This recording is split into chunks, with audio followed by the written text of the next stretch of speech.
Well, hey y'all, Mario Mountain Man and Chickadee. It's raining outside, so we're in here making bacon. With bacon in a skillet, sweet taters in a pan, it's burned up in the oven, eat 'em up white cred. A while back, Chickadee and I were watching some YouTube videos and we came across Meat Eater, and he was discussing Daniel Boone and how Daniel Boone was this big-time bear hunter back in the day. He said once he killed 11 bear before breakfast, and all sorts of stuff. But in the course of discussing Daniel Boone and his bear hunting, he said one of the things Daniel Boone did with his bear was he made bear bacon. Ever since that moment, I've wanted to make bear bacon. This fall coming up, the state of Virginia gives me one tag that I can shoot a bear with. And I want to make some bacon out of it, but I don't want to mess it up. So today, I've got a nice little piece of pork belly here we're going to make some bacon out of. So Chickadee, what grade are you about to be in? First grade.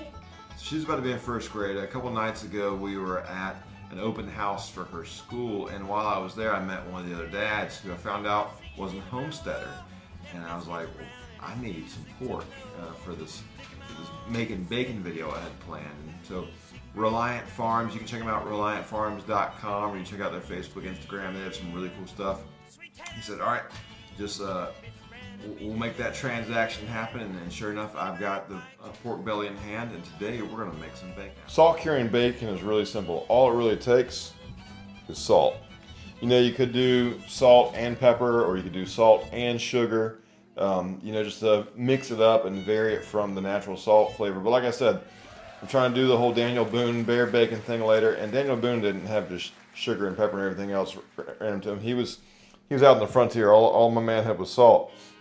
What you want to use for your salt is a coarse salt, man. If you use too fine of a salt, the salt is really, really going to work its way into the meat more so than you're anticipating. Whereas the coarser salt is just going to draw the moisture out of the meat, and that's what you're really looking for.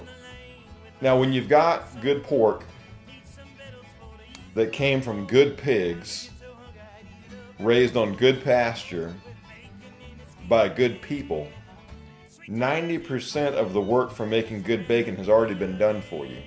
It's really just a matter of you giving the meat some salt and some time and not messing the process up. Chickadee, why are we using a glass dish? If you use the metal dish, then the salt will rust it. You're right, Chickadee.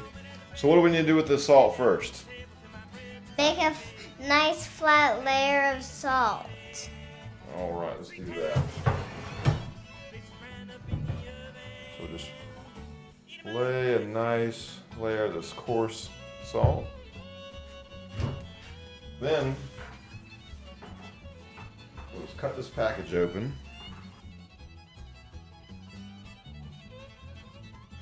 So which side of this do you think I should put down first? The fat side. You are absolutely correct. So we'll put this fat side down like this. Then we'll take the salt, and what do you think the rest of the salt's going to do? Sprinkle it all over the other side, Daddy. All right, so we'll get a nice even layer on this. What we're going to do is put that in the fridge for the next 24 hours, and then tomorrow we'll pull it out and drain the liquid off. All right, well, that's part one of making bacon. When we come back with part two, what I'm going to do is condense all of the 24-hour periods of me resalting the bacon, and part two will be is when the bacon is done, and we'll actually fry you some up. Until then, God bless you and go take your mountain.